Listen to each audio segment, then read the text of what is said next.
Alright, so we've got a little bit to go over today. Um, do we have a name for the podcast yet? No, we don't. No, we don't. Didn't even really think about that, to be honest. Um, I guess that's on hold for right now. You didn't come here for the name anyway, you guys came here for the content. Alright, so Technically. Destiny has gone through the Beyond Light little, little initiation, and we've had, what, 3 weeks, I think, at this point?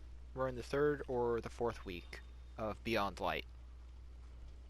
I believe third or fourth. Yeah. Yeah. We're at the very it's got to be third week because we had the world's first, I think, last week. This Feels like a is while ago.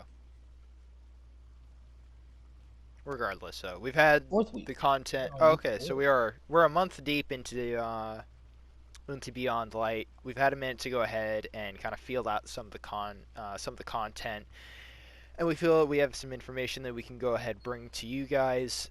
Firstly, starting off, is Beyond Light even worth it? And this was very interesting because when we started out, it felt very dry. You had the season that launched, I want to say, 3 days or maybe a week after the initial launch, and then the weekend of the second week that it was out, you would have the raid, but during that week of preparatory time, you would also have the season actually launching. So it was really weird. We were very, it was very, it felt very lackluster and hollow, and it wasn't until the raid actually dropped, similar to Last Wish, we then had a mess of content then open up, and we were actually able to start seeing, okay, Bungie's got a little bit of a new model. They're kind of time gating a lot of stuff, and they're slowly releasing it to you. To a certain extent, I don't Yeah. like that, but at the same time, it kind of keeps you from blowing through everything and not having anything to look forward to.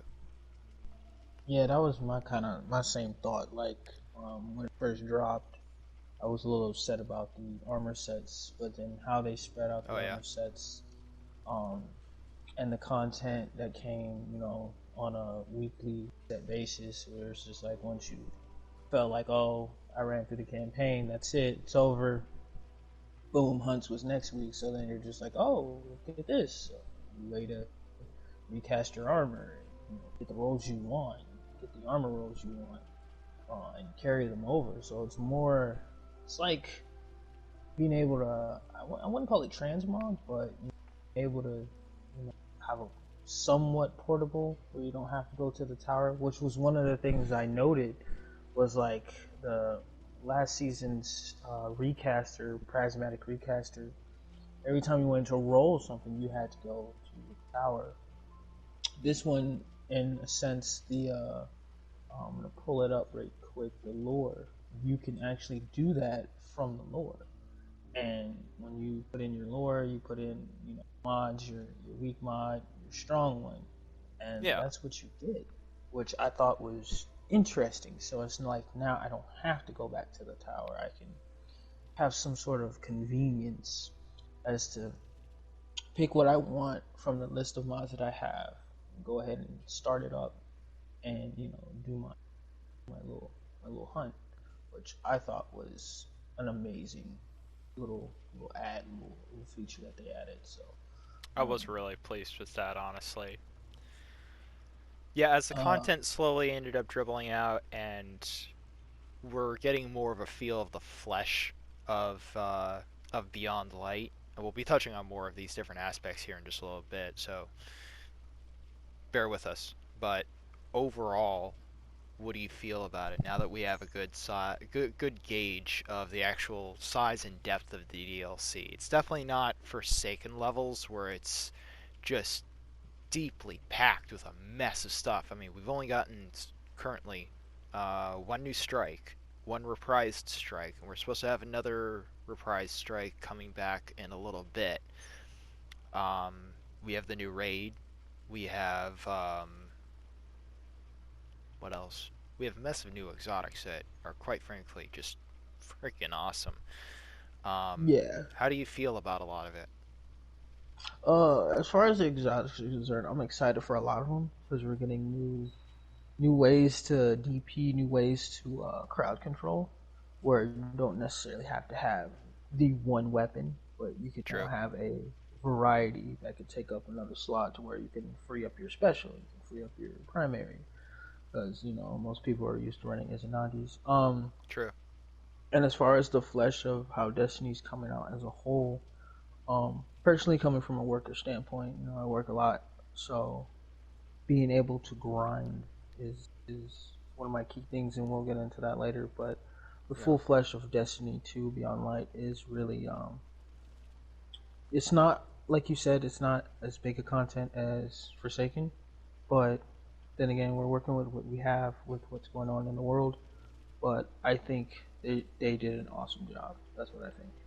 I would agree overall. I think that Europa, just the planetary landscape, really cool. And I'm not usually one who spends a whole lot of time on a destination in Destiny, but shoot, I've spent practically 2-3 weeks just on Europa, and then I just remembered, oh my gosh, I have the Cosmodrome. It really feels really nice, and everything from the physics engine, which there's some tweaking still to do with their engine and getting some stuff to work properly on PC. Some people are still encountering bugs and such like that, but they're working through a lot of this. They just released a new TWAB that we might be touching base on a little bit for some of the next gen updates that they're going to be introducing here very shortly. But overall, I think that their content is really nice. The exotics do not feel broken, like One-Eyed Mask, Shards Not of yet. Galanor. Not yet. Uh, Not yet, Give no. it time. Give Stasis, it yeah, time. Stasis is definitely annoying inside of Crucible, but even then, they've already started to be able to, because of the engine patches, they've been able to go ahead and start hitting on bugs much quicker, and it feels like a little bit more precisely instead of kind of just doing a Telesto thing or I think it's the Worm God Caress, where they're just going to go ahead disable something for And months at leave a another time. hard I drive didn't meta. even know that Worm God Caress existed because it was disabled for like 2 seasons, I think. Oh jeez. Yeah, I totally missed out on that exotic in the meta that reigned just hellfire on that thing. Telesto constantly being disabled, constantly breaking the game. We haven't really had a broken weapon in the game since I Since think the Pocket first Infinity. 3 days. No, I mean like in Beyond Light, we haven't had a broken weapon since the first 3-4 days in Beyond Light. I think it might have been a little bit longer, but when they found out about the Wither Horde bug, instantly killed it. Now I'm talking in PvE, by the way. Oh PvP, I yeah. know that we did have that one issue with Lament, but they've even gone ahead and, as far as I'm aware, they're working on the fix right now for trials. That and there was something else to do with the Titan Behemoth subclass. So overall, it's feeling more like Beyond Light is.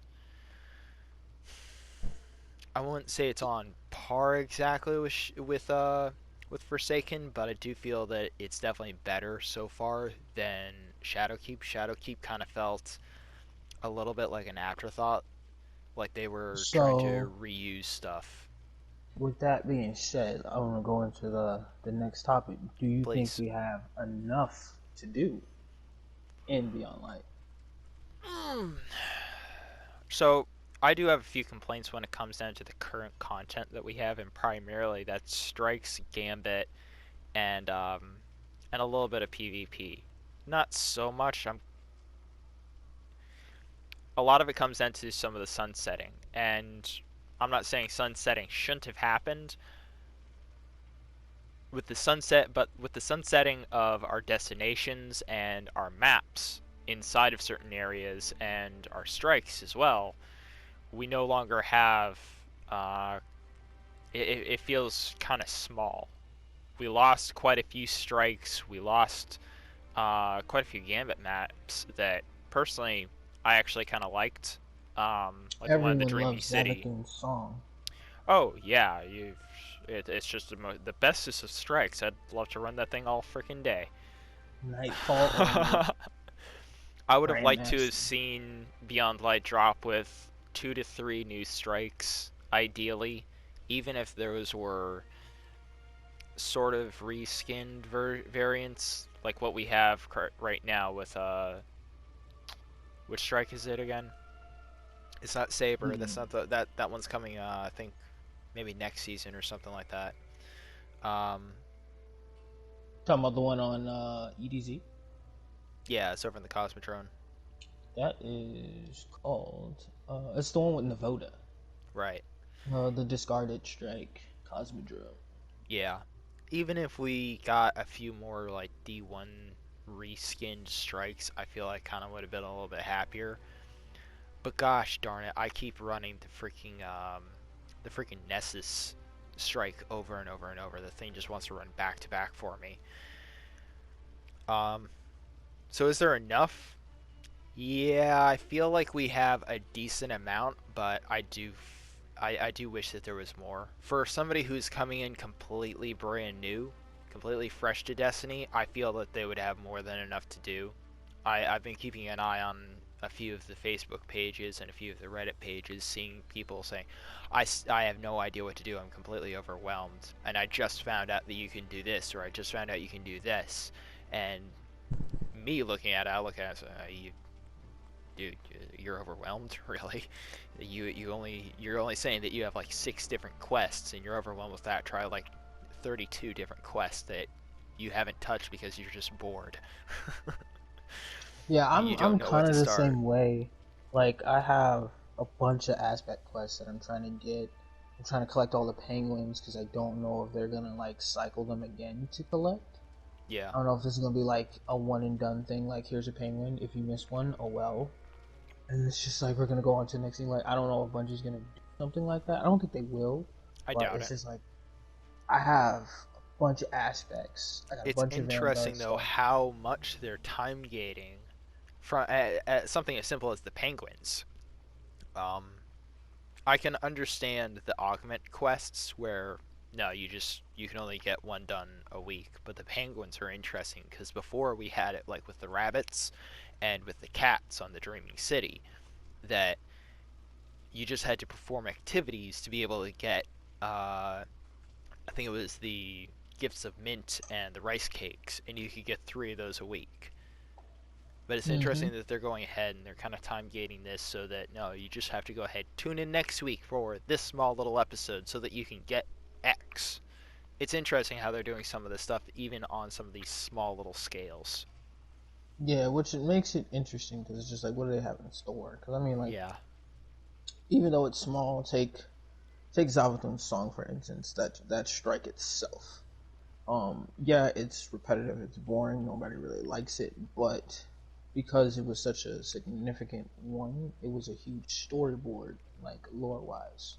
yeah, So penguins might be similar, you know, like all the penguins. Of course, you get like sort of a triumph, just like you would the cats, but it probably has a bigger. I want to say it has a bigger scale lore wise, where we get some insight on something that's not Guardian based. Like, do we ever really talk about the kids that are in the city or that have to deal with the changes in the world? Like, you know, we don't really get an aspect story wise of what the kids are going through as growing up. So these are like kids that after the traveler has touched down and terraformed everything, like these kids, they stay young for a long time because remember now these humans lifespan have tripled. So indeed, yeah. being Yeah, at a we're no certain longer living age anywhere like a maximum of 100. past 100, Yeah, like being 60 is only like not even a third of your lifespan yet. yeah, you're looking And at middle age, you're so looking at around about like 120, 160.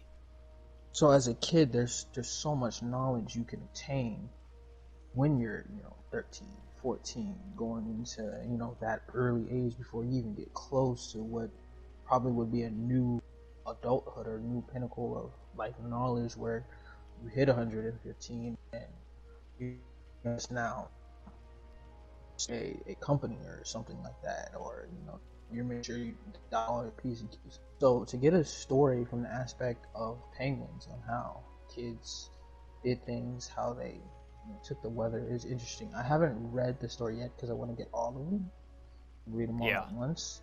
I'm kind But of doing the same thing.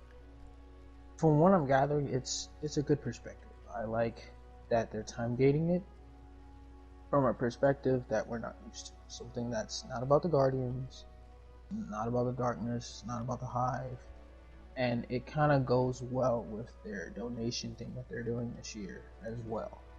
I So didn't it's even kind of think like, about that, but yeah, you're right. yeah, That does tie in neatly. because yeah, most of you, if you haven't already, know that if you donate some nice little trinkets, um, I myself will be donating for the clan. Um, but aside from that, I think it's interesting. I think it's very interesting how they time gate stuff, because sometimes throwing it all out there is overwhelming, and time Yeah. gating it can also be a good thing. So, It's interesting but because I'm a huge grindy player, and you know that I'll go ahead and I'll just zip through everything. I'll stay up until 3 a.m. in the morning and just go ahead and knock out as much content as I can so that I'm prepared for that next drop. Come to find out, no, dude, you've ground through the entire DLC and you now have nothing to do, and so you're just going to end up going through PvP constantly, because the raid may be a hit or miss for you. Like Garden of Salvation last year was not a raid that I enjoyed in the slightest, so the only thing I did was PvP, and Destiny started to get really stale. So I'm annoyed at it, but I'm actually kind of thankful that they've time gated a lot of it, so that I'm not grinding through everything immediately. Because like the minute that the Exos dropped, grabbed all of them. I grabbed all 9 of those things, and I did that within like 2 hours, I think, exploring I think I around. got one more. I got one more of those, and I don't know where he is or she. I have no Yeah, idea. but yeah, But so it's um, it's an interesting issue. Anyway, your next bullet point. um, the raid. I Me got a little personally, spasm attack I there. don't know Sorry. about you, but if you're any, but if it, okay, so Destiny 2 raids for me, not that I don't like them. I'm just more of a fan of the Destiny 1 raids. And I'm still trying to pin exactly what it is that I liked about the Destiny 1 raids more than I like about the Destiny 2 raids. And for anybody saying, oh, it's nostalgia, I did not start with Destiny 1. I started with Destiny 2. And then I went to Destiny 1, experienced what everybody was saying. Oh, it's so much better, it's so much better. Yes and no. That being said, on the raid, this raid, out of all the Destiny 2 raids, is my favorite. Prior to this one, it was Scourge of the Past. This one, I think, is fantastic. What is wrong with I just really love this raid, dude. This is the third time that I've run it. I ran it twice in 1 week on the same character, just because I just wanted to experience the raid the same exact way and get the mechanics down. I mean, I like the raid too. I'm gonna say it's not my favorite. I'm more of a boss type person. So for me, it's always gonna be Oryx boss and the Riven Yeah, boss. Those are the Oryx was most really fun. majestic two bosses I've ever fought in a game. And one was an armed carousel. Like those two Yeah, are yeah, still the it's top. really fucking hard to top Riven. I don't know if another Destiny boss is going to top that.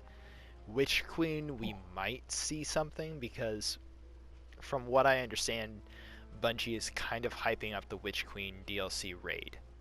They're saying But that that's if supposed to it's be a the biggest raid that they've done in a long if time. it's a So, disappointing deceive, like imagine the whole raid. We fight the Witch Queen, blah blah blah, and then yeah, boom, we weren't really even fighting her. yeah, we were just in the Matrix, and Destiny's not Like real at all. I can see our legs getting pulled. I I don't know could if see anyone's that. familiar with. There was an anime called Gundam 00, and they had these tacticians, like two, I forget their names, but two of them were really good, and one of them works for like Celestial Being, the ones who have the Gundams and the GN drives. Well, the one reason why I like that one the best is the back and forth, the like the tactics, the skill, the deceitfulness. Like it was back and forth. Like they get an edge, and then all of a sudden they're like, oh, they're doomed. Nope. She pulls a rabbit out the hat, and boom, they're saved. Right. And that's what I feel like. Zavathun's on that level where it's just like we think we know, but we really don't. The only thing Yeah. we can do as paracausal beings to her is to like disrupt that flow. Yeah. We're just That's gnats all kind we of can like do. buzzing around her head that she can go ahead and grab a can of Raid in an instant and go ahead and knock us out, but can we go ahead and swarm it and drive it away or actually be able to do enough damage? Yeah, I'm not seeing us actually fight her. Even if they hype it up, I'm I feeling like don't it's just think gonna be so. one big joke. I doubt that she would be the raid boss. I would really like. Was it uh what's the Coolio or I'm bastardizing that. Somebody's gonna hate me. Corio or Cori? She had a Vex Gate Lord or a Vex. She had a Vex mind that Coria Oryx blade, took. Which yeah, one? Coria blade transfusion, Coria. something. Right. The Um, mind of Coria. I would really. I think that that would be an interesting boss to face in there. Because again, I just don't think that. I think you're right. I don't think that we would actually be going against um, Savathun. I don't think that that would make too much sense. But Coria, that could be a boss. I think. I wouldn't want to see Yeah, it reduced to because a I mean, strike boss. she leave her brother unexpectedly, and she kind of planned for that gift. I think she wanted that gift. That's why she used Crota to take the fall for it, because I think she kind of knew that once he took it, it would be a gift for her, and that's probably what she wanted. So, Yeah. um, but as far as the Deep Stone Crypt, what are your thoughts on that one? Like in and out, basically. Favorite parts one, and then secondly, like what don't you like about the raid itself? Okay. So favorite part is a toss. Okay, I think the favorite aspect about the raid, there's not really a whole lot of room for there. There's a very, very, very small amount of room, which is really nice because you can bring somebody who's completely fresh to it, and it's relatively simple enough in mechanics to be. It's overwhelming at first. Listening to the video, I blanked out like a dozen times and had to continually rewind, watch it again, blank out, rewind, repeat. Um, so at first it seems very overwhelming, but the more that you're actually put in there and you start seeing what everybody's doing and you yourself are starting to interact with it, you start to pick up on the mechanics relatively easily. But it doesn't leave a whole lot of room for somebody to just be left to ad clear. It's something I really like. It's very participation focused, which was a little something I didn't If like. you're in a raid and you're not participating, there's something wrong. Yeah, but you know what I mean. You have some people who are just on ad clear. I kind of don't like that. I want everybody to be able to have a role, even if that's you're with this person and you're going to be bouncing off of this person to go ahead and make sure that not only do they not die, you're able to ad clear, but you're also going to be passing maybe a buff back and forth. You two are going to have to focus on this mechanic that's going on so that the other team can go ahead and synergize off of you and go ahead send stuff to the third team to be able to finally go Well, ahead and trigger let that me. damage phase. I want to interject on that. I don't think the ad clearing role is too bad. I think it's a necessity type role. Now, Indeed. one, But at one, but okay, no, go ahead, go ahead. so one being that okay, new person in the raid, trying to get a feel for it, ad clear job. Now, say they're fresh, they know some of the mechanics, they know how to use operator scanner. Give them a try. Right. I'll ad clear. Now, also, I want to say it's important, lastly, because if you're just a good shot, if you're the best PvP player, and you're getting all the shots, you're always at the top of the board, and if you're at the top of the leaderboards in PvE, dude, you're on ad clear. I'm sorry, you're on ad clear because you hit your shots. I will. I may not hit all my shots, but if I can shoot a balloon and do use scanner, then I will do that because I can move swiftly. But if you can hit all your shots and keep things from off me so I don't die, I feel the role as ad clear is very important. It's versatile for everyone. Those who are coming in the raid and don't know and aren't comfortable and just want to participate and only shoot. And then there are those who are just kings at slaying, where it's just like I need you to keep ads off me while I scan this or shoot this, because they're just that good. So I I mean, agree with you, I, but at the same time, there have been a few raids that we've had so far where you can be stuck on nothing but ad clear and never actually learn the raid, and that's something that I kinda don't I will like. admit the second encounter with 8 tracks at the bottom is completely boring.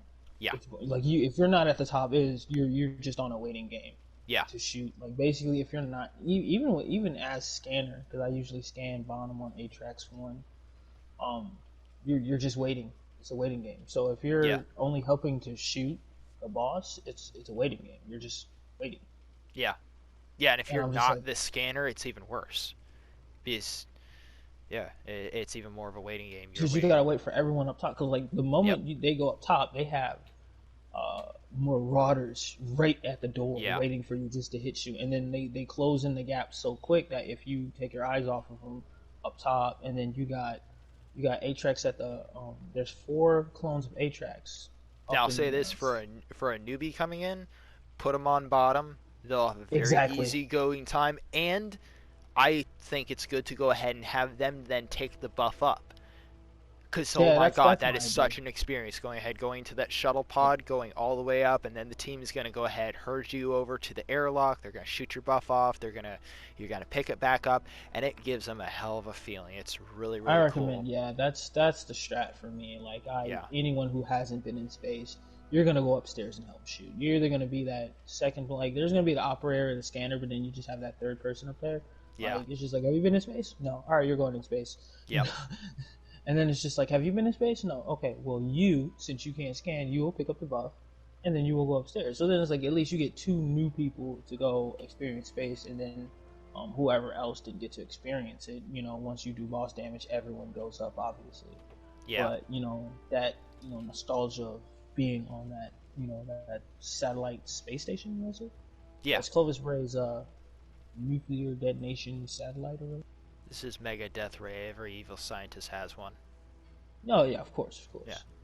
But yeah, But my favorite thing about the raid, yeah, is that it's a relatively easygoing raid. Their mechanics are relatively simple, seemingly overwhelming, but they're relatively simple, and the more that you do them, they're going to become even more simple for you.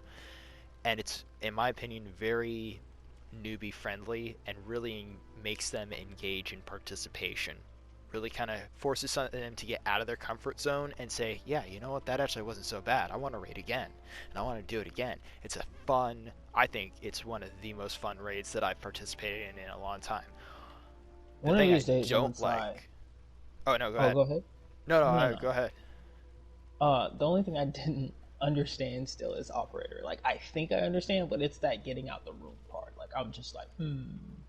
Like I was gonna volunteer like yesterday or day before when we were gonna do the ring. Oh, I'll have, good. I'll Nah, have to off, I'll have to do operator another time because the last time that I did it, we did the 2 scanner challenge where uh, somebody you picked only up use 2 terminals. yeah, and operator got sent up, but then I took it downstairs and I sent it back up so that when the other person came down, they would get scanner.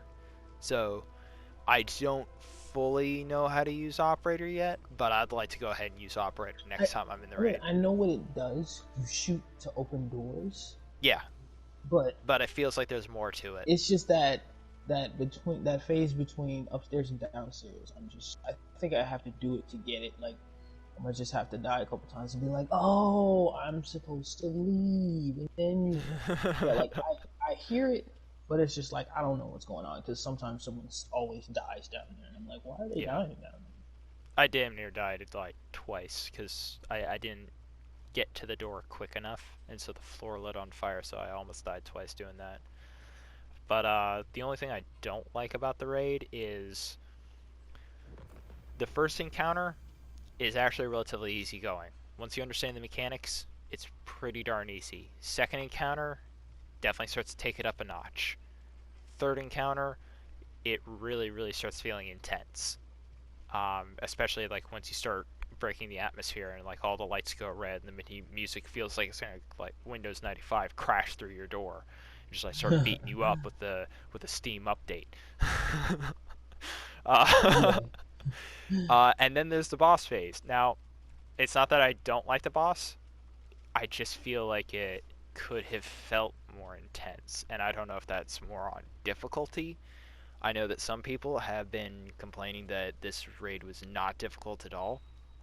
Um, I feel that, especially on the boss phase. The boss phase did not feel difficult. It did not feel mechanic heavy. I would have liked it if there was a little bit tighter in mechanics. Like Scourge of the Past, again, that's Oh, I can make it not prior. difficult and not run Divinity anymore. Yeah. I mean, even Oh then, yeah. it's the mechanics though, and I mean, we could all just go ahead and run Anarchy Double Slug, and we would just totally collapse the boss. There are ways to get around the Divinity, um, but it's just like I don't know. It feels just a I little bit lackluster I on like I the wanna difficulty say scale. I wanna say that I think Bungie did this raid for the first new DLC, like an introduction raid, like pretty much like a refresh, like a little Almost like refresh our new for the new light Leviathan. players. Yeah. So think about it, a bunch of new light players never raided before, and we give them like a Riven type boss type raid. That's gonna be difficult. They're not gonna Oh be able to yeah. do it. Riven So I scared the feel they crap out of me came for the out. longest time, and I felt there was no way I'm gonna be able to do that. Yeah, I still need to do Riven more times. I've only done it so many times. I need to get accustomed to that more often, so I would like to run that more. But um, what I was trying to make point was like basically I think Bungie came out with that type of raid for the new light players, so where it's fun for veterans, they'll take it for what it is. But the new light players are just like, yo, we just finished this raid, man. I can't wait till the next one. I hope it's harder. So then when they come out with their revised Vault of Glass, for those who didn't, play, I feel Yeah. these two raids are for the uh, the new lights to entice them to get them into it, and then I'm pretty sure our next raid, the third time's the charm type raid, is going to be the end all be all raid. I could get behind that because Satisfying. again, this raid feels very new light accessible, and I don't know. I just really enjoy this raid and the weapons. Holy crap! This is the first time in a long time we've actually had like raid weapons that they have some damn good perks. I mean, Yeah, really they good have perks. really good perks. Yeah. Even The the awful scout rifle. I one. was using the scout rifle on the raid earlier, and that scout rifle slaps. Oh yeah. Well, we're gonna get into those before we get me excited about those. Oh yeah. Next on our thing is the hunts. Touched on this a little bit, but I'm gonna pick your brain here, throw it in your court. What do you think personally about the hunts? What do you like, dislike? Okay. So I like this. I like the story build up for it so far. It's slow going, but I have a few I do have a few complaints with the story. The way in which they introduced Aldrin, the way they introduced or the way they introduced Aldrin with Osiris getting his ass kicked by some hive.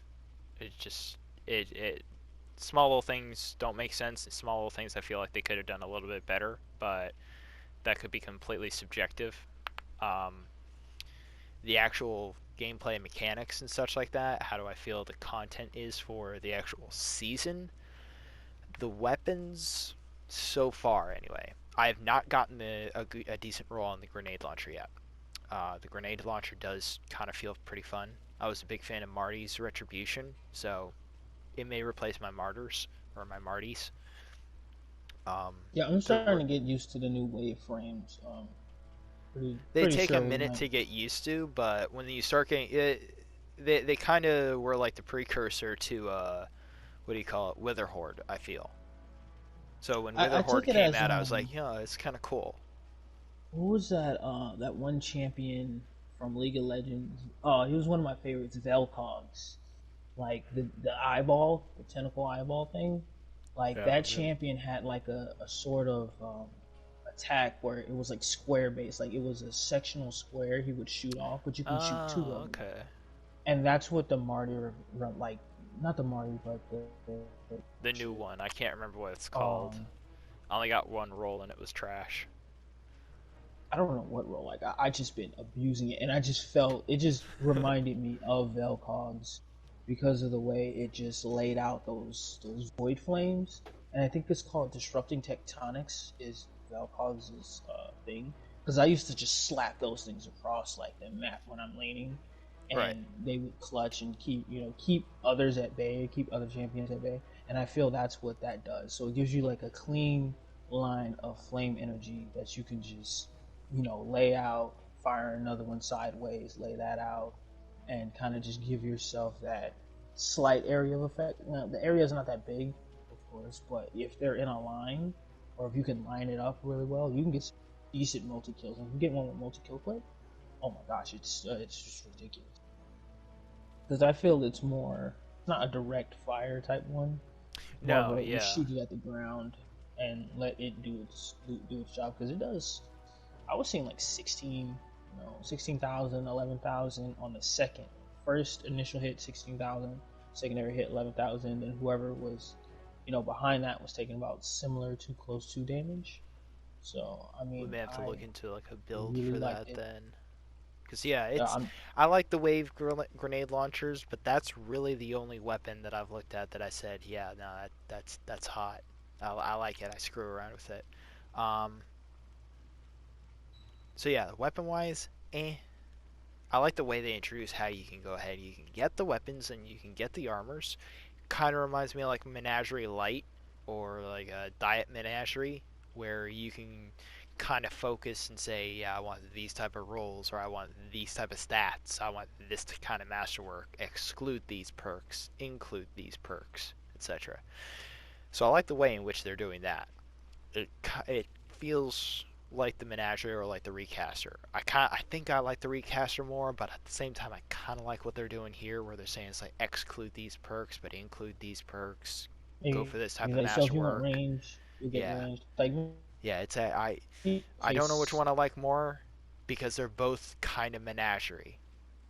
Well, you know me. I'm a scout rifle guy. I love my scout Indeed, rifles. I mean, and I aside don't from the I raid don't one, mind 180s, but I don't know. Maybe I just haven't gotten a good roll in that 180. I feel Royal Chase is the new land replacement for the energy slot. It's got that similar look to it, but it also does more damage than the raid one. So when I compare them, like, Indeed. because I have both on right now, Yeah. but when I compare them side by side, I mean, Royal Chase does. Of course, when you're using a rapid frame, you're gonna have some impact fall off. That's Yeah. with all rapid fire frames. Yeah. But the Royal Chase, it slaps. Doesn't have good stability, but that reload speed and handling, it slaps. The And role I I've been kind of wanting to go for is I think is no distractions Firefly. That's what I want on it, but I haven't gotten that to roll. I got Firefly, but auto reloading holster. Since I am a scout rifle type person, Yeah, I it's need not that. bad. It's not bad. And with the new changes to scout rifles, I mean, they're more than viable. I Yeah, do wish though that they had just a little bit more DPS value inside of PVE. You know, just a little bit. yeah. It's more of a situational weapon. Like Kind of, yeah. if you got two titans charging in, you could just stand back and just scout rifle. Yeah. Us hunters. So PvP, I have no problem with them. oh yeah, PvE, I wish that they slapping. just did a little bit more damage. I feel with me, I feel Aside like when it comes, there's the further you are, the better the performance of a scout rifle. Because I mean, up close, you really can't. yeah. You can do some Oh damage, yeah, but no, it's they're it's a ranged weapon. yeah. You Like don't want to be like 20 meters in front of something, which is part of the problem that I have with them. I feel like they should do. Uh, I I I don't know. I feel like inside of PvE they should be somewhere close to comparable to bows, maybe even a little bit. I don't know. It's interesting because now that we have bows, you have that weird little middle ground, and bows aren't really all that good inside of PvE either. They had to give bows a PvE buff so that I want to say it was on most targets. I think it was red bars. They would leave them with just a sliver of health, just like a PvP. So they had to give them just this little tiny buff of DPS or damage to go ahead and make it so that uh, on minor targets it was actually slapping them off. I feel like we need something like that for scouts as well, just making them a little bit more viable inside of PVE type content. I mean, you can really take over. Like when you're ranged, like for me, the way I use a scout is when I'm in PvP. Like if everyone's pushing, I'm keeping them at bay. So even if I don't get the kill, that scout rifle's doing some serious damage for a cleanup kill. Oh yeah, So if I don't get that final kill, toss a grenade in there, throw a wave grenade in there, and just get that little absolutely. last bit of health and clean that up.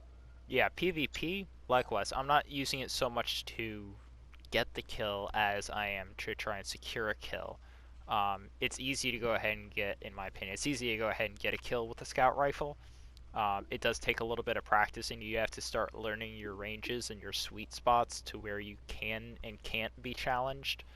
Um, but quite often, yeah, use them as either a cleanup or a setup weapon instead of trying to go ahead and use them like a sniper rifle or like a bow where you're going ahead, you're getting that immediate quick kill. Oh, I've had my fair share of my scout rifle versus someone trying to snipe me down. Oh And yeah, it's to the point where it's like they're aiming down, I see it, but I'm knocking back so much health so fast. That yep, bullet magnetism gets to them before they even put the like, because they'll be like, "Oh, I'm not gonna get the shot off," and yeah, they'll go to leave, but that bullet magnetism already got them and already got yep. the kill. So And it's that's just something like, nice with like high cal or explosive payload. You can challenge a sniper so easily with a scout. And I was glad when they went ahead and reduced the amount of aim assist on snipers. As much as I love using a sniper, there were shots that dude, I'm almost like another head model away from your head. There's no way that that bullet actually curved that far towards your head. Yeah, scout bullet rifles magnetism. now are able, I feel, they're able to challenge a sniper rifle much more with much more ease. Yeah. Rest of the content to go ahead and wrap up Season of the Hunt on my perspective. It feels a little lackluster. I'm not I'm not upset with it. It just we've got 4 bosses and that appears to be it so far. It's interesting the way that the armors and the weapons can roll out, but honestly, I'm probably gonna end up using this season's content just to go ahead and try and focus on future-proofing armor. If I'm missing that one piece of armor for my character that I can't get a decent piece of this, I'll just try and use this seasonal model to go ahead and cap off a character trying to get to those single 100 stats, or maybe even try and go for a doubles or a triples. Because now we have the freaking armor sunsets. True. Speaking of it's an armor sunset, so position to our next bullet point. Obtaining grinding. So I wanted to take the reins on this one if you don't mind. No, yeah, The go for it. ways to grind from a person with 2 jobs. This is a whole lot easier because I've been playing catch up season to season. Like I literally have to sit down and grind and grind. Now I feel it's more casual because I can grind and I'm of level. I'm only 10 behind as opposed to me still being like, you know, 10, 12 trying to find that one leg piece so I can even my thing out. Like the amount of being able to grind where I could just only do Vanguard or occasionally do PvP with the homies to catch up is just it's a whole lot better for the working class because I don't have hours to spend. I have maybe 5, 6 at most, and then I gotta go to bed. Then I got work, but while I'm at work, you guys are grinding this out, finding this stuff. So it's just kind of like, oh, I'm gonna do that too, but I got so much stuff to do because I work, because I have other priorities. This is my favorite game, but it's just like them making it easier Yeah, we for don't make our us. money off of Destiny. So we're not being paid to play Exactly. Destiny, so But I mean, we love the game, and I yeah. feel Bungie did a good job. Like personally, this is just coming from my point of view. From a working type person, Bungie, you did a great job. Great job. Because now I don't feel I have to. I'm missing out on content. I don't have to spend a weekend or something. I can grind out 2, 3 hours, get caught up real quick, and only be ahead. I mean, I was ahead of most of you Yeah. for the day one raid, which was crazy because that never happened. There's not been one time where a season's dropped, and usually you guys are like, 1025, or like back when it was like 750. You guys were already at the 750 cap, and I'm still struggling. Yeah. And it's almost the end of the season. But now I'm like keeping pace, which I think it's balanced now. I'm not so far behind everyone else in light level because I get on, do my little thing. So I will applaud Bungie for that one. You really helped us working class. Please don't change it. Please don't. I agree. I am looking forward though to the ability to number one, grab bounties outside of the tower, um, reducing some of those tedious portions of the game. Mm-hmm. I'm not saying that going to the tower is bad.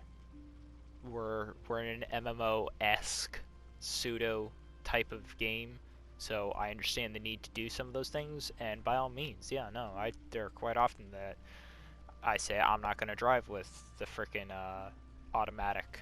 I'm gonna go ahead. I'm gonna drive manual, just because I want to. So keep it in there, but also the ability to be able to increase some of the ease of life things so that we're not having to grind on all three characters certain for certain materials. Like, I don't want to have to grind on all three characters to get the maximum amount of cores so that I can buy my upgrade module, so that I can go ahead and upgrade my character, just the one character that I'm using. um, So I am looking forward to some of the ease of life that they're going to be introducing in the later season. I think a lot of this is supposed to come in season 13, and we'll go over some of the stuff to come here in a little bit. But I'm appreciative of the way that they have started to streamline a lot of Destiny's grind. Um, but I am also looking forward to a little bit more streamlining so that I'm not being forced to play all three characters, because I don't like playing Warlock. I'm sorry. The Warlock jump is stupid. That's funny. I only hunter main, so I would never know what those things do. I It's don't know what the terrible. people, I got stuck what on the people. freaking jumping puzzle for like a good 5-10 minutes. Yeah, it's difficult. We have to use stompies. So, we have our challenges as well with jumping True. puzzles. Uh, Jumping too far, too much, too high. but next thing is we kind of went over a few of them, but weapons on the raid, both before and after the raid. So I So have most of them with me right now, so I can go over some of them. Um, I think the only thing I put away was the machine gun, which yeah. speaking of, I'm gonna talk about that one first. All So right. that machine gun is the The new raid machine delirium. gun, right? Yes, the new Nice. delirium. It's got reconstruction. Oh my gosh, that's a delirium if I've ever seen one. Like I I just have fell in honestly love. not had a chance to try it out yet. I have two good. I have two decent-ish rolls. I think I have dynamic sway dragonfly with a range I masterwork, mean, if you want to and test it out, I can grab it out the vault and we can go to the EDZ. we might have to do that in a little bit. But I've heard really, really good things about that. The only ones I've been able to test out currently are the sniper and the scout. I pretty much, I think I have all of them. I have the machine gun, the scout rifle trustee, the hand cannon prosperity, um, shotgun is called heritage, Yeah, and I did then the just get the successor. heritage, but I haven't had a chance to use it. It's it's it's okay. I mean, it looks dope, looks From what I cool, hear, but it's hardcore a PVE gun. I know I that haven't like taken it into PvP yet, I've so heard I DF got range. I've heard DFP just tote it up and say, "Oh my gosh, it's freaking amazing if you have these type of perks." But from the majority of people I'm hearing about, a lot of people are saying no, it's better for a PVE type role instead of PvP. Because what I have, which I think I'm not picking on rolls, because you know how I am with shotguns. Oh yeah, I have unrelenting, which I think is one of the new. That's one of the new perks. And then a range masterwork, and then I have hip fire grip. So if I want to fire from the hip, I can. But I feel I used it in the raid when I got it for a little bit, the EDZ, and I like it. I just haven't taken it into the. I haven't masterworked it yet to get its full potential out, but I feel like do um I might go for better rolls, but the shotgun itself feels um feels okay. I mean, it's precision frame, so it's not bad. Um, but I mean, oh wait, it's a slug round. yeah. Oh, I did not know that. That is okay. Then I am gonna have to take that into PvP. I did not know it's a single slug round, so I that's dig that interesting. it's a slug. So it does have that capped off. I think what 8, 9 meters or something like that. I think it can roll with slide shot killing wind, which would be the PvP role, I believe, or the PvP role I would go with personally. Um, the role that I think I ended up with was let's see, I got auto loading holster recombination, so I'm excited to try that inside of PvP. Oh, and I got it with extended mag, nice, and a range masterwork. So yeah, I'm excited to try that in like PVE. Maybe you try the double slug anarchy method inside of the new raid. But the one I'm looking forward to the most is the little 180 hand cannon. I've heard that that thing absolutely slaps. Oh my gosh, it's ridiculous. I I've have heard that it's great in both PVE and PvP, which for a 180 that's saying quite a bit. it has the it's got the same feel as the Seraph Zephyr kinetic, same type of feel, 180, which was funny because I think we were on Europa, and it was loading in my hand, and it sounded just like the Seraph Oh, that's on interesting. the initial note on the loading part, and then once it Yeah, fully loaded, it sounded like a normal gun, which I thought was pretty funny. I was just like, hmm. So that's interesting. I wonder if like maybe there's a base model one, and then whatever that base model is, that's what they Yeah. remold and change the sound, I guess maybe. But my perks, the first hand cannon I got was One for All from My Hero Academia fans, and I got Feeding Frenzy. So One for All, hitting three separate targets increases damage for a moderate duration. To me, which is not bad. It's two quick one little pops here and there, and then I go And back to that my lasts main for like target. 10 seconds as well. Yeah, and then I also have a range masterwork. So I think here, Feeding Frenzy, each rapid kill with this weapon increases reload speed for a short time. So I'm getting increased reload speed and an increase in damage, and I have range master. Well, it's not masterwork yet, but I have a ranged tier weapon. So I feel All for One needs some prop here. You know what I'm saying? Like From I'm what I've talking. heard, yeah, it absolutely slaps. It is a great, especially for PvE, that thing can hold its own in more than a few scenarios. Um, for PvP, the role I would really like is that Killing Wind Rampage. But overall, it just looks so cool. I really wish that it was a 140, but I'm willing to accept it as a 180 if it can really hold up inside of PvP. Which is interesting because Oh, I've been using the Seraph in PvP and not a huge fan, but I'm also not like I also don't hate it, you know? If that makes True. sense. Yeah. It's not Yeah. great, but it's not terrible. It's not one that I would be taking into trials yet.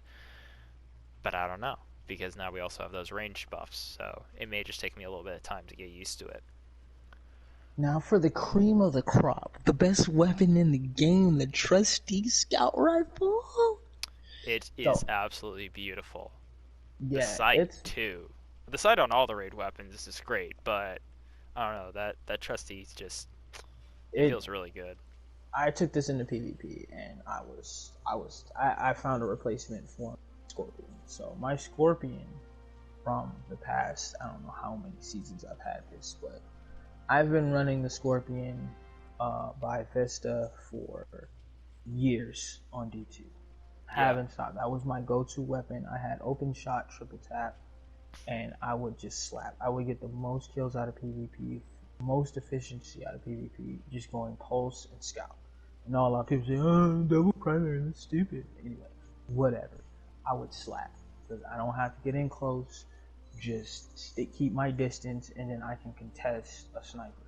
I didn't win all of them. I didn't even say like I was winning all of them, but I could contest a sniper. And now I have a replacement rapid fire frame. Trusty scout rifle slaps. I wish it was arc though, but So I do I. have. Oddly enough, it just feels like it should be an arc weapon. Yeah, that's what I thought too. Like I was just like, it's like solar. I don't know. I feel Yeah. about that, but I was just I would like, eh. really But I mean, I appreciate if it got. was arc. I Or mean, stasis. Destiny. Oh, you said for stasis? No, I said or stasis. And Yeah, Bungie, you want to go true. ahead and make a little quick hot swap on it? Because I think I got one of the new perks called Wellspring. Kills with Oh the yeah. weapon grant ability energy. This energy is divided between your uncharged abilities. So it's kind of like got that Traveler's Chosen type perk where I can get my abilities back a little bit faster. Which, especially me, like when I run Void for like turning invisible or like that's my thing is turning invisible. But now that I have Mask of Bacchus, I can somewhat get it back a little bit faster just by using the trustee Yeah. because I do main a scout rifle most of the Yeah. time. So, Now this is but I'll interesting that you bring up Wellspring because this was a perk that Atsacross was saying this may be a really great role for those of you who like rapid frames in PvP. If you can get it to roll with Surplus and Wellspring, you're going to end up synergizing, and the weapon is going to be giving you back uh, energy to your abilities, while you're then also benefiting off of those abilities to give you the increased reload, stability, and handling. That's true. Which So, isn't which isn't bad. I mean, I mean, I get a better feel for Wellspring, because right now I think I don't have anything set for my super ability. I think it's on a 5 minute cooldown. Um, not really sure how high I can get it. But yeah, my tier 4 is like 4 minutes and 47 seconds. But I mean, I would like to get my super back, so I could probably run a bad Juju Trustee combo again. Just go might that that be a pulse bad and scout idea? rifle, because then I have two weapons giving me health back. One actually gives me uh, abilities back a lot quicker. That's if I'm not running Mask of Bacchus though. True. Am I missing a weapon? Oh, I and think we are. they also nerfed Bacchus inside of PvP. So you know that the slow effect would give us 10% damage buff inside of PvP, but we had no arc buff inside of PvP. They took away the slow damage buff inside of PvP and inside of Gambit against Guardians. It now only affects combatants. So, still a great PvP exotic in my opinion.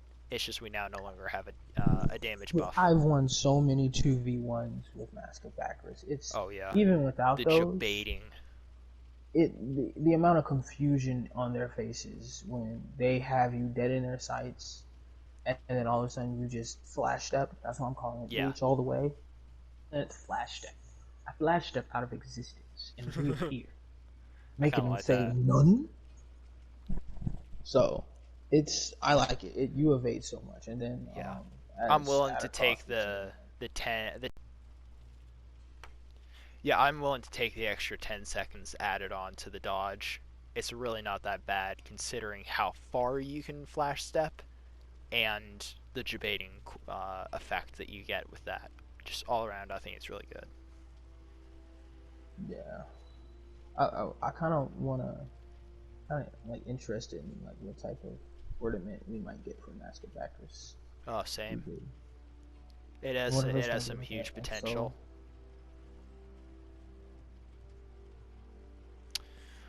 Moving on from the trusty, which we have the sniper. The sniper is good. I don't think it's really good for PvP, especially considering that reconstruction does not work in PvP. Works great in PvE, but or at the I very don't least, if use it it in does PvP. work inside of PvP, it does not one body, even on a 72 RPM. That's. Um, I mean, it'd be another ism I'd use yeah, for that. So it's got to be fair to some extent. But I mean, it's aggressive frame, so if you can get like slight damage and then switch to that, it's taking them out. It's a done game for him. true. I mean, it's pretty aggressive. PVE wise, I like it. It's tested it out a little bit in the raid. It was nice. Did some fairly good damage. Yeah, Um, took me a minute to get used to the zoom, but once I did, I don't know. I like it so far. yeah, no complaints here. Not yet. Not a sniper guy, but no complaints at all. Cloud Strike, Um, however, we'll have to get into that later. I do not have that yet, Oh so my god. Okay, we're I gonna have still to have grind to that out get. for you. Yeah. Because honestly, Um. I have not put that thing away as my favorite sniper right now. I've even used it in PvP, and I'm not usually one for 50 zoom scopes. After I put away Fate Cries Foul, that used to be my favorite sniper. Once I actually got a Beloved, it was hard to pick up Fate Cries Foul. This thing though, mm, my ISOL has been my go-to for a hot minute, but I don't know. I don't like putting this thing down. Even being a 140, it's just so fun. And it's so satisfying getting that precision shot and seeing somebody explode into a bolt of lightning and just the fist of Zeus Nice. like shake the crucible. That's what I'm talking about right there. I That was mean, another thing, I still yeah. got to work to get it, but I've heard good things about the. I have my own ideas of what type of builds I want to run with it. Because from what I heard, it doesn't do a bunch of cost strikes don't do that much DP on Tanix on the raid. I heard so. Yeah, they do quite a bit of damage. You can one phase him with nothing but Cloud Strike, but from what I understand, everybody has to be running Cloud Strike. So if you don't have Cloud Strike and you're not wanting to kind of like meme it half to death, um, it might be better to run something like, or at the very least, maybe just have 2 to 3 people regulated to having um, Anarchy and Double Slug Shotties, because that can put out a lot of damage. Because what makes me think of is just like this is a third. Believe this is the third lightning or arc damaging weapon because you had Thunderlord first, where it would do a lightning strike. Then Trinity Ghoul came out, and that was an ad clearing bow. And Actually, then when they came out with this, I want to say it was well, technically, yeah, Thunderlord did come first because that was Destiny 1. Um, Destiny 2, though, that was introduced third because originally we had, I want to say it was Risk Runner, then Trinity Ghoul, then we had well, Thunderlord Wrist Runner doesn't reintroduced, have a right? lightning effect. I was more saying like the Oh ones yeah, that it have a does. lightning strike. Oh, it does? Yeah, dude. I thought It it was well, the okay. arc reactor. Yeah, it chains lightning to other stuff. It's great for ad clear. I used to use it inside of Reckoning whenever I was forced to play Reckoning. I would just, Oh, okay. yeah, yeah. Because It I actually know does when you slap.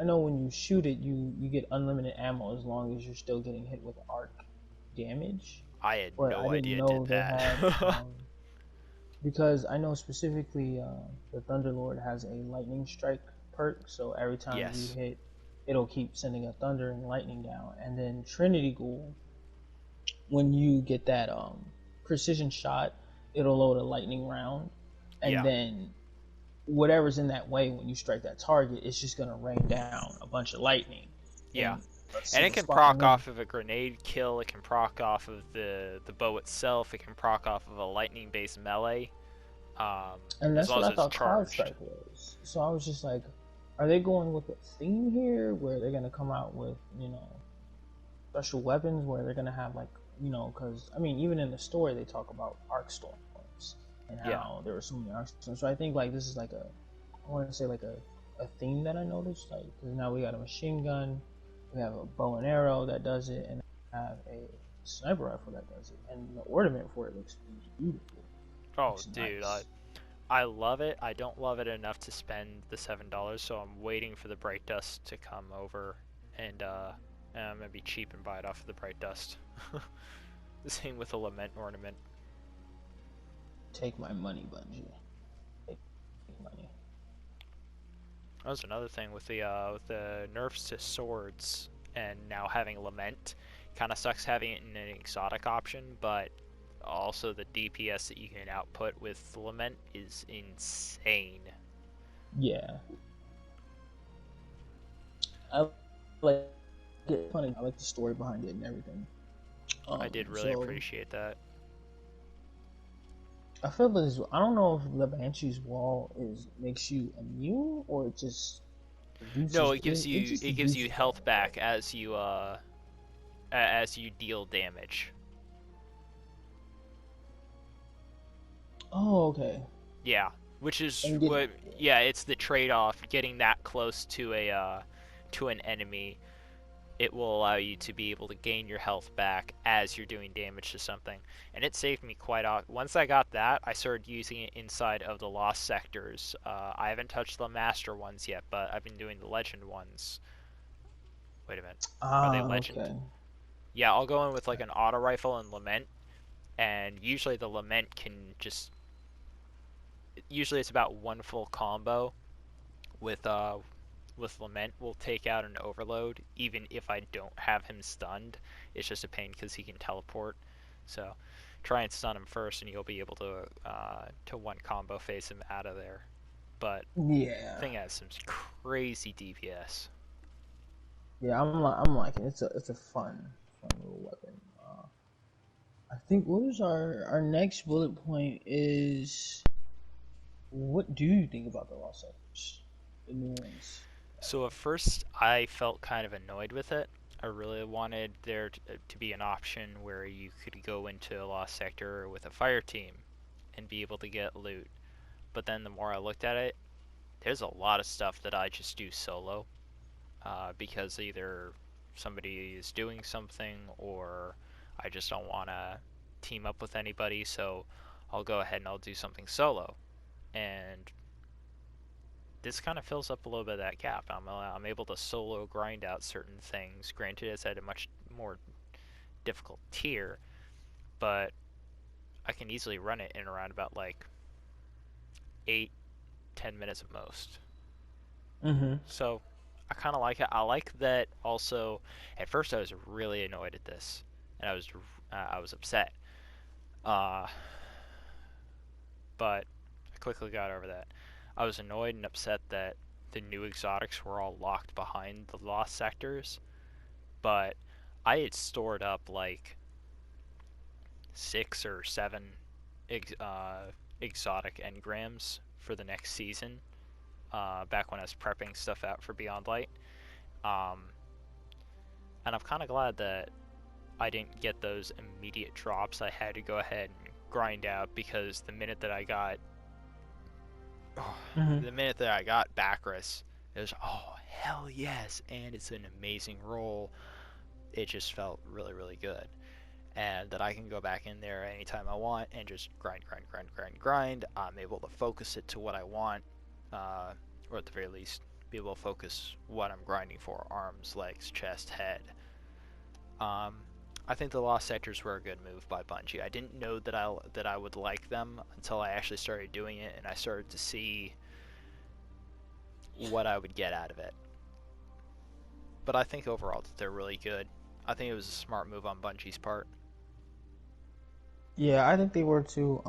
It's kind of surprised me because like I went in there and obviously it was just impossible, but I got my mask of back wrist, so it felt very satisfying. But it was one of those satisfying to where I had to take a break the next day, which Oh yeah. that's like if I'm putting my focus into it, the next day I need to take a little break because again I'm a working class guardian, so um, it was very satisfying. And then going into work and being like, "Yep, I got it. Oh yeah, let's do this," you know.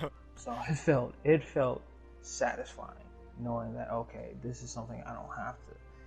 It's obtainable if you put your mind to it. Like it's not impossible, but it is obtainable. I believe Yeah. I cheesed my way through it. I was shooting the dude's foot, trying not to die, because I had no lives left. So I think there was even a funny part in my stream where like I jumped down to go get some ammo, some green brick ammo, and I see a drag that's fully shielded by a servitor charging towards me, bro. I hightailed it out of there so quick, bro. If I had mask of backwrist at that moment, I would have flash stepped right out of that instance, bro. You So kind of I have thought it was to when pretty you're funny. going in there severely underleveled.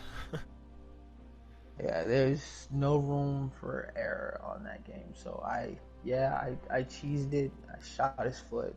I nicked his health down little by little. Took 45 minutes, not including the other, 3 hours it took me to get it, but True. I finally got it, and it was a satisfying experience.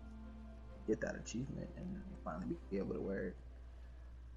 The only thing I have a problem with are the freaking overloads. They have a love, just a complete love fascination with overloads this season, and it's really, really annoying. High Yeah, level overload. even High level overloads recover too quickly out of their stun animation. They seem to be the overload rounds for auto rifles seem to be kind of finicky. It's really hard to go ahead and close the gap, and when you have a barrier champion literally right next to him, it is a huge pain to be able to take care of one or the other. I feel it's fair. I mean, we have the Dark Drinker. I mean, the Fallen Guillotine, and we have Lament. We have so it's just like if you miss your shot, you're gonna get punished. If you don't time it right, you're gonna get punished. If you're not coordinated, you're gonna get punished. I I, feel it's I a feel you. fairness in the game as far as that. So I mean, if it was super easy to get rid of champions, then champions wouldn't be difficult in Oh, I'm not Grandmasters and saying Dungeons. that they should be super easy to get rid of, but when you literally have an overload right next to a barrier champion, and the barrier champion is shielding the overload that entire time, he's teleporting around. You have finicky overload auto rifle rounds that barely stun him for less than like 2 seconds, and that's barely enough time to actually get on top of him. All the while he's being shielded by the freaking barrier champion. It makes it really, really, really difficult because you can't Yeah, take care because of then it's one like without the other one just coming in and just like slapping you off I the feel face of the map. I feel that's intentional. But Oh, it's put yourself intentional. in the overload shoes. You're getting shot at. You don't know what's going on. This guardian is just shooting at you for no reason. And you're like, hey, dude, can you pop your bubble for me? Pop your bubble for me because this guy, I don't know what his problem is, man. We're just here, man. We're trying to get some information from Clovis Bray. And this guy just comes in here and starts shooting at us. And he's like, See, I wouldn't what? have so much I of a got you. problem with it if it wasn't for this ring one perfect aim freaking cheats that this anti barrier is using. Man, he's popping bubble like every like 2 seconds. Man, he's getting his super back way too often, and Yeah, that I mean, overload does not fucking miss. You see exactly. those And bullets curve around just a corner, I like a full feel 90 Bungie did it degree. I feel Bungie did it intentionally Yes. because it's just like okay, when they were by themselves in the earlier seasons, once you had the perk or like the mod for it, you knew how to take them down. But then Yeah. Bungie's just like okay, we're watching this, we see that they're getting the aspect. He's like now let's pair them. I'm not gonna say anything, but let's pair them. So you want to take out the overload, but you know once you focus on the overload, the barrier is going to get in the way. Yeah. So you'll end up hitting the barrier. He'll pop his shield, but then you're like, oh, let's take his shield down since he popped his shield. But then the overload starts shooting you. So it's kind Yeah. of like I'm pretty sure there's like a bunch of anime references to that where you got or a chess piece where you got like the king and the rook. So you got one defending, and then you got one Oh attacking and yeah. everything. So Yeah. You constantly have that it's one it's flanking around the side. and like I It's said, it's the whole AI thing. The AI is yeah. smart. I like that. It makes me angry, but if it makes me angry and upsets me to the Then point it's where it's doing just like something right. it's doing something, they're doing right. So it's just like, yeah, Yeah. let's pair them. The two that you don't like and what you're trying to focus on don't. So it means like we can't just stand there and just do DP. Somebody has to move around. It's like, okay, well, Yeah. you go stun the overload champion while we try to take the shield down. But the overload champion will ignore you even though you paired off, and then you'll go and try. It'll start shooting at the other two, shooting at the barrier Yeah. champion. So like it's a smart AI. I In like a it. team setting, it's still difficult, but I find it nowhere near as difficult as a solo setting. And I think the solo setting is the only one that I really have a problem with because of that. It's the one in I think it's Nexus where you have that one overload in the doorway, and literally right around the corner where you can't shoot is that barrier, just like constantly shielding him. That's the only one right now that is just like really got me miffed. But aside from that, no, I think the Lost Sectors are great, and I think that the way that Believe in they the have them. wombo combo. Believe in it. Like Oh, you the told me. Wombo combo is going there running with Lament just like full send. Throw a grenade off off that wall and just hope for the best. You're gonna waste at the very least one of those revives, but it feels Exactly. so good when you get that combo off. I think you wanted to talk about the sandbox, so So I'm gonna let you. Sandbox and the new stasis subclasses that we have when it comes down to PvP. Um, Broken. honestly, actually, actually okay, they're definitely annoying, and they definitely need some tuning, but they're not as bad as I thought. Honestly, the first few weeks coming into now when you have a six stack coming in there and they're all like trials sweats, that's not just annoying. That is like cyber terrorism borderline. It Yeah. is so painful. You can't even spawn. Literally, we were being spawn camped, and there's not much that you can do about it because you are literally frozen in place. And then the emoting. There's nothing worse than getting somebody to go ahead, like, dead, do the emote for me, the freeze tag. You get The freeze stasis, tag. and then you see this. Wrong one. Wrong Oh one. wait, do I have it? You did a minute ago. Oh no. Oh, there we Yeah. go. You Bam. get frozen, you have somebody emote this in front of you saying, hey, look, it's you. There is nothing that is more annoying than seeing this crap. Um, I should be talking like I'm glad that that. I don't have the emote just because I know I'd be using it. Um, Yeah. so yeah, it definitely needs some tuning when it comes down to it for the super. I'm not exactly sure how I would do some of it. I actually really like the Behemoth. It feels a lot more technical than I thought it would, especially the melee. The melee hit registration, you really have to be on point with that. The movement on the Titan Behemoth super, just downright amazing. The nerfs that they applied to the Warlock super in PvP, absolutely Justified. necessary. Justified. Absolutely justified. One of my friends, Warlock main, and he would regularly with the stasis go on a six man killing spree. He would get a Ghost in the Night like every single Crucible game. He does not do this normally. Um, the Warlock super in PvP absolutely justified with its nerf. PVE, the only nerf really I felt that it should have had was the reduction in like gross damage to the super, because there were people like melting Kali with just all Warlock super stasis. So I don't feel that the That's melee was nice. justified. I feel that it needs still more PVE balancing as opposed to PvP balancing. There needs to still be that separation in the sandbox between the two. Um, and I feel that that would end up making the Well, I game feel feel a little the bit one different two for both super for people. the warlocks is fair. I think it's fair because It's a fair then super. if However, the way in which it operates, like being able to freeze somebody, and the minute that that person gets frozen, you then start it then, or the minute that that flames. person's frozen and then broken, it then tries to go ahead and freeze another person, and it keeps chaining and building off of this. It's really annoying. It's incredibly hard to get away Because from. if it was any other way where you can just only use the one and not the other, they would all warlocks would crutch on it.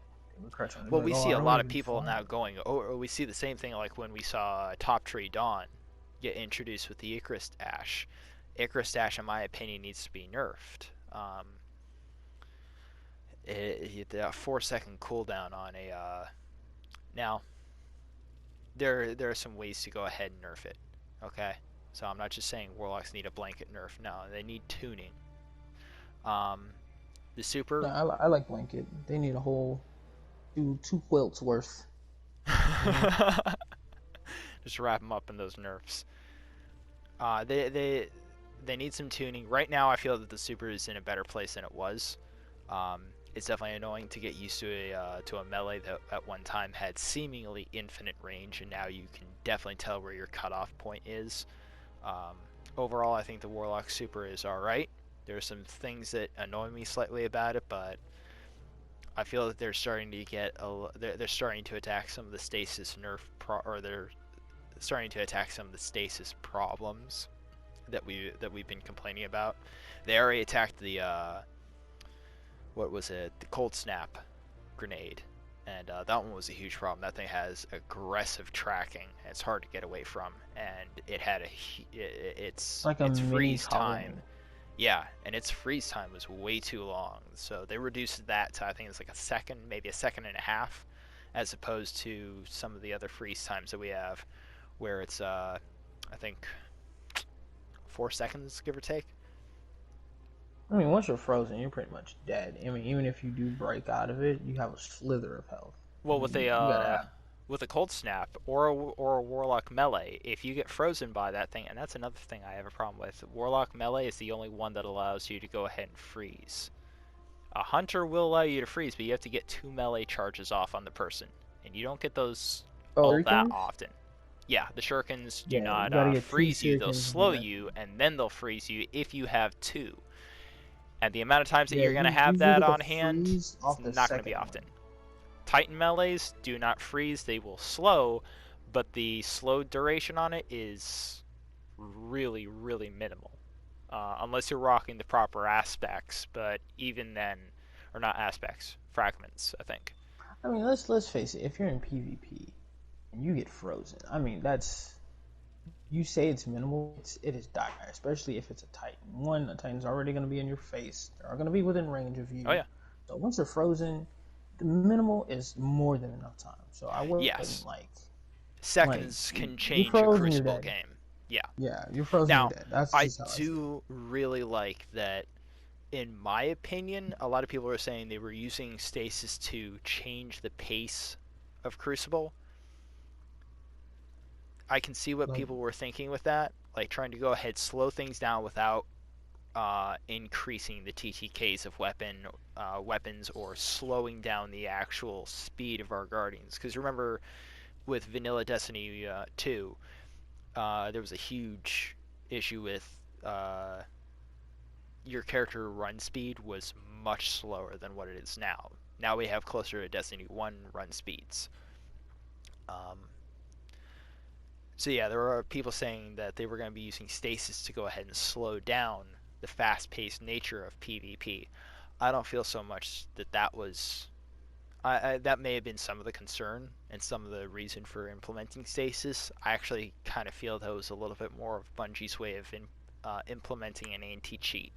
Number one, you have to pay to get the new super. yeah. Hmm. You have to do the entire campaign, and it's not a lengthy campaign, but it's definitely not an hour's worth of story content. You're gonna be So, going through that for a minute. Then you have to do the aspects. Then you have to do the fragments if you want to be doing those big, deep, synergizing combo techniques off of in PvP. And I've been seeing people more and more using stasis to counter cheaters, just to go ahead. If I can freeze you just for that half a second, or if I can slow you just for that half a second, because the minute that you're slowed on hunters, we can't dodge. I don't know Yeah. how it is for Titan so much. I haven't been playing Titan too much in PvP, but I have been playing a lot in PvE. I don't know about Titan. I'm gonna have to check out a little bit more on Warlock, because I only just picked Warlock back up. Been having too much fun with Bacchus. That being Backers is said, slaps. oh my god, it's just so fun. I'm gonna have to do a compilation. You're gonna see like Oh yeah. 0.2% of all my PvP gameplay, so I can get some good footage. um, that being said, I feel that Stasis was a little bit more their in-game or their player-made anti-cheat. Bungie is working on their own anti-cheat. We have the SMS stuff coming forward. A few of these other things, but this was a way to not only change up the sandbox, the way that things are played, but also give the player a way to go ahead and actively combat cheaters.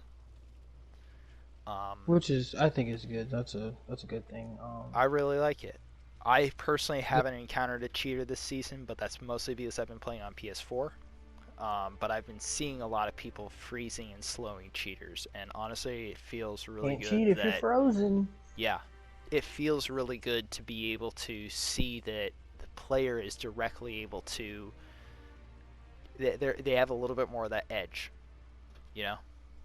Because I mean, So even sure, if they you like come have, out with a, I was gonna say if they came out with a hack to where you could not get frozen, it'd be obvious.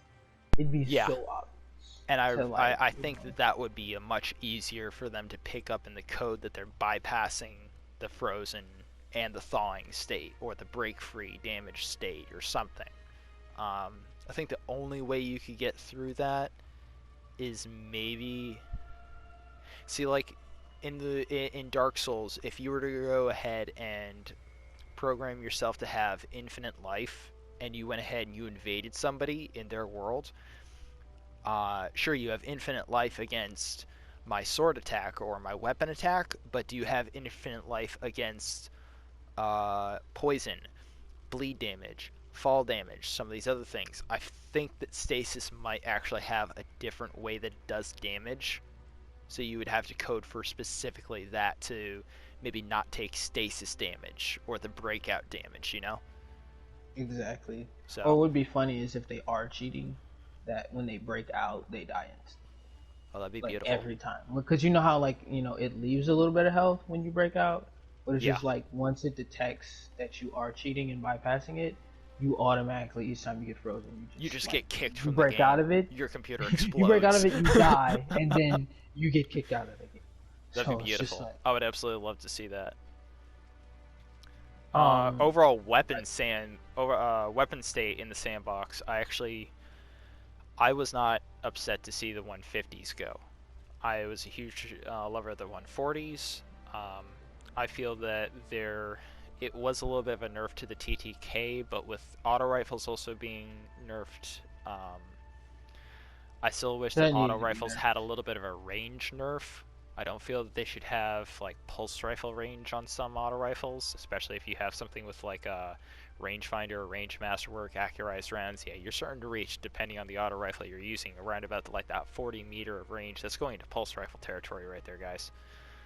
So I feel like it should maybe be reduced a little bit in range, or be reduced maybe in stability a little bit. I'm not entirely sure. Um, Makes sense. that being I feel said, like auto rifles do feel better than they were before. I did not like the .7 TTK on auto rifles. They feel better than they were before. They feel a little bit more balanced. I love the hand cannon 140 aspect. One Sunshot being the only 150, I think it's really cool. The 120s, I actually just picked up 120s today, and I was screwing around with a Criminal's Dagger, and you know, I actually like it. The pacing actually feels better. The recoil is still just like a mule's kick, but it feels better. Feels like I can actually pace the Wait, shots a is little bit better. Criminal's Dagger in just the whirlpool? I've heard a lot of people talking about it, but there's No, been no no, Iron Man. I got one yesterday, or no, not yesterday, last season, and I got it specifically for this season. I got it with Outlaw Kill Clip with a range masterwork, because I wanted a 110 to be able to bring into the new season, and you know, I actually really really like it. Oh, I had to dismantle mine because I couldn't get the role I wanted. I think this time, if I do, I want the same role, just Overflow Rampage. Yeah. That that slaps. I don't Well, care we've what also anyone got the new says. Steady Hand that's coming out. I'll be interested to see how that actually how that feels. I've been having steady hands since season one. Yeah, I I'm want to sorry. hear When I say about new it. steady hand, I mean reskinned basically steady hand. We're just getting it with an updated perk pool. Yeah, because I think the one I have You've has got the OG Outlaw. year one. Yeah, and I'm still keeping it because it still slaps. I don't care what anyone says. It's but if I Aside can from get it that, with Rampage Overflow, like my prophecy, yeah, yeah, that's raps for everything. and even the True Prophecy, I actually really do enjoy that. I just don't like the weapon model. Scout It's the same rifles, as the steady hand and better exact yeah, same model. pretty much. Um, Aggressive we've already frame. kind of touched on on snipers and scouts. Overall, I feel that the weapon sandbox that we have is really really nice. Um, I feel that overall, if you're an old player returning to D2, it's still D2. Um, there's not a whole lot to go ahead and say, oh my gosh, yeah, it's a completely new game. It's still Destiny 2.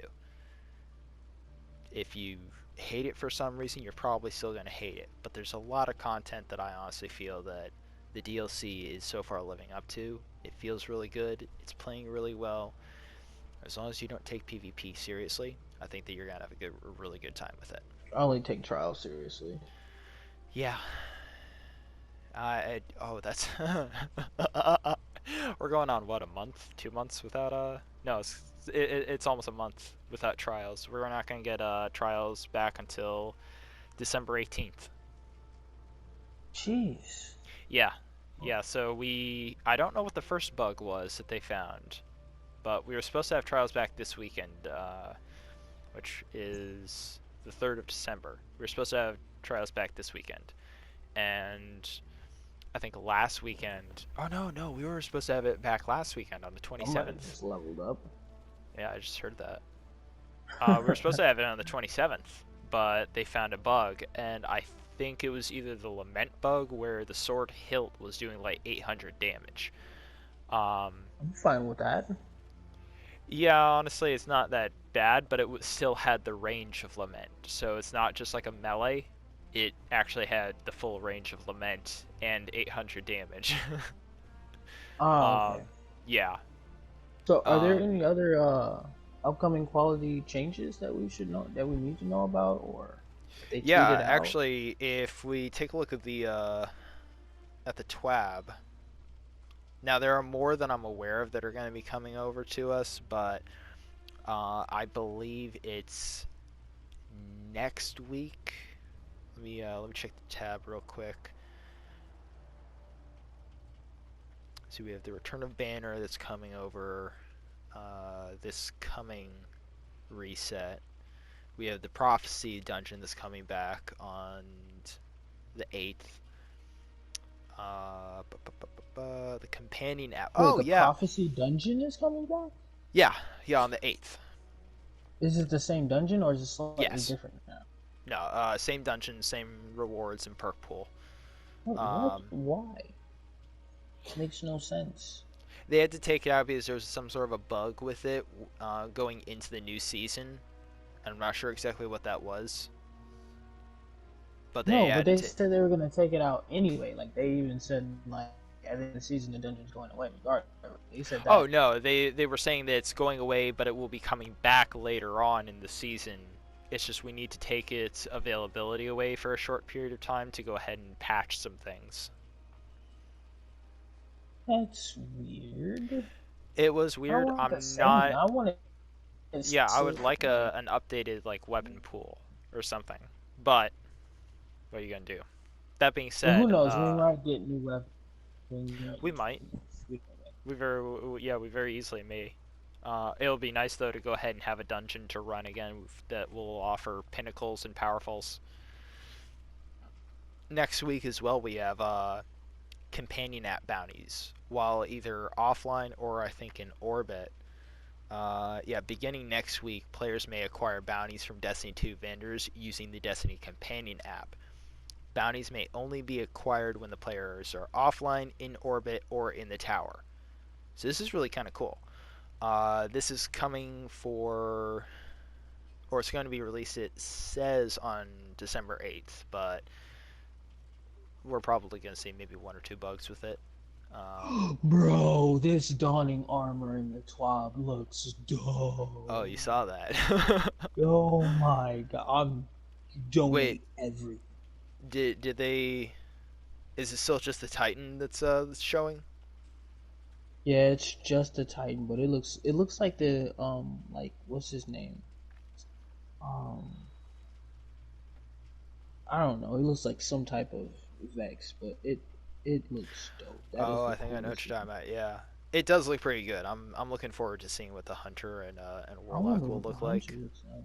I'm not happy that so far it's looking like we're getting the same old Iron Banner armor, but it is what it is.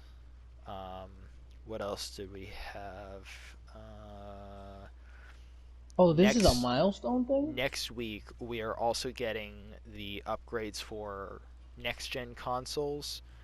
As far as I'm aware, this will unfortunately not be affecting any of us who are still going to be using the PS4, the Xbox One. Mm-hmm.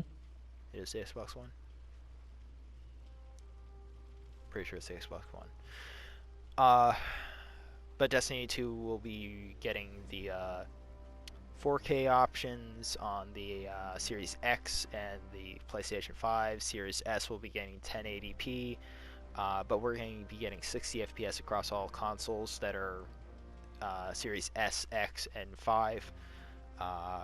Let's see. The Xbox Series X and the PlayStation 5 will be getting 120, yeah, 2000 or 120 hertz Crucible support. We'll be getting field of view sliders, faster load times, cross generation play, next generation Mm-hmm. upgrade free, etc. And that's the stuff coming for the new console users. That's all really really cool. I'm a little bit more concerned about the bounty grabbing off of the companion app because I don't have a new console. So I do not have the I don't have a pro or anything, so I'm out the loop on that oh, 60 are you and FPS I or both whatever. working off of the Slim? I am not on the Slim. I'm on the first gen model of Oh, you're using PlayStation the white 4. ass thicky boy. Yeah. Yeah. Well, unfortunately, I will be dying a lot. I was kind of hoping that the prior gens would at the very least be receiving some support for 60 FPS. It's unfortunate that we're not going to get that across all boards because as far as I'm aware, aim assist is still tied to your frame rates. So it's going to be interesting to see how old generation consoles go up against new generation consoles, being as they're still going to be in the same lobbies. I'm a little upset about that. Unless Bungie now maybe that's also why they went ahead and they gave a huge nerf to sniper aim assist. A lot of PC players will say you don't even notice it. I do notice it. It's very very slight, but I do notice it Of course, because so like a Pokemon with it also P9. hit the bullet magnetism. The aim assist wasn't just on the stickiness of your reticle, it was also hitting the bullet magnetism of snipers. Because there were plenty of times, even on PC, that I would hit a shot and I'm like,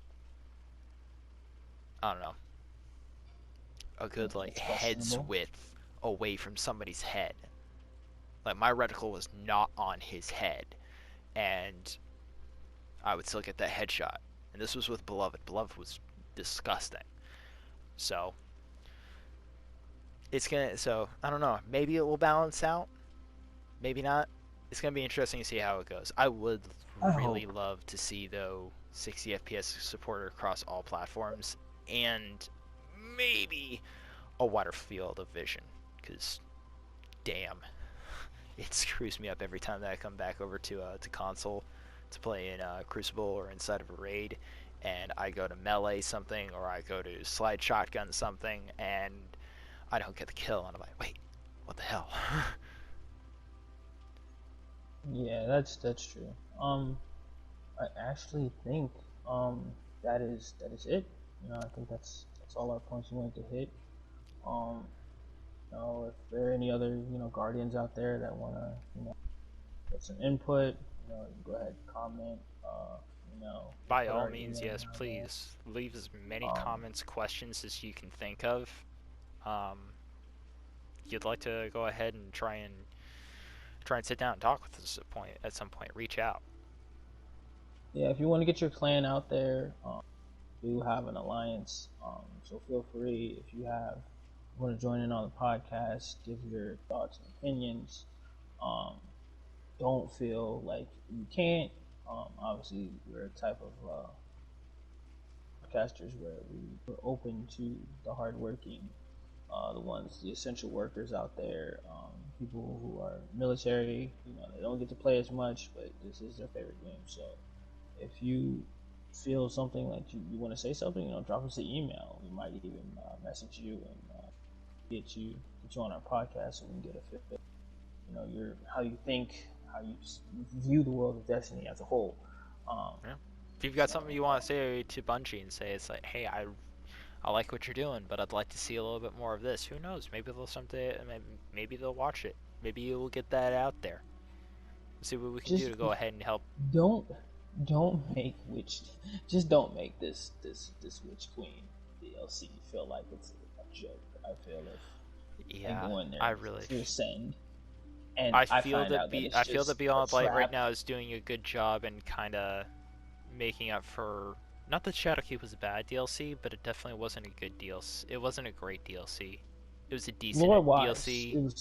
it was very connecting. So Yes. Shadowkeep coincides with Beyond Light because that was the Yeah, it was start. like a filler DLC though. You know what I mean? Sort of like it's like all the filler episodes of One Piece.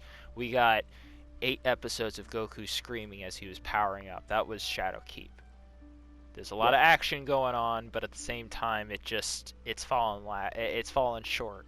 And we're not even But I talking mean, about that one the season. fact that you find out that the darkness has been there beforehand, Yeah, like I said before, the it's that first two Unicron. seasons for me of Shadowkeep were just awesome. Season of the Undying, oh my gosh, dude, there was way too much content for me to consume at once. I feel the reveal for the pyramid was a not an homage to Transformers, but I feel like in Transformers again that was Unicron as the moon of Cybertron. Like we're Yeah, doing all this stuff. We I can killed kind of see Crota, that. but the darkness was there the whole time. Like the darkness was there before the Yeah, Traveler the came. magic was inside you all along. So it's just like Except it's like a to tumor inside the moon. exactly like you wouldn't even know until the hive buried all the way down in there. So I'm pretty sure Yeah, they didn't even. It takes them a while to burrow those worlds and moons. So like for them to find it and then we see it, we're just like, what? yeah. You saw me kill Crow? It was definitely really cool. It's just like the following seasons were all just bleh. I'm Yeah. hoping that's I not what mean, we end up with Beyond Light, and I don't think so, seeing as they're also playing these seasons really close to the hand. And also I think we did get confirmation that Season of the Worthy and Season of Dawn were utilizing previous assets that were supposed to be used in Osiris and Warmind. So yeah. doubt that we're gonna have the same problem with Europa. I doubt, but I remain cautiously optimistic. Overall, Bungie, you're doing a good job. Keep up the good yeah, don't fall short. We know where you work. work. Somewhere over there. We're gonna get disconnected. It's gonna be your fault. I can't log into my account. Forced to only Instantly play gets Warlock. banned. Oh god, yeah, no, that would be the worst. I get my hunter character deleted and I'm no longer allowed to create another. You're banned from hunter class, okay? You can still see all of your exotics and everything on the companion app. You just can't actually log into hunter. You log in as an NPC and all you can do is just say Oh god, phrases while the minions run that'd be around. terrible. You're now test Eververse. You're only allowed to manage the Eververse shop. Exactly. A hollowed Everything stare. says 1,777. I give everybody the same shaders over and over and over. Alright, Bring back everyone. transit. Alright, everyone. That should go ahead and wrap up our episode for right now.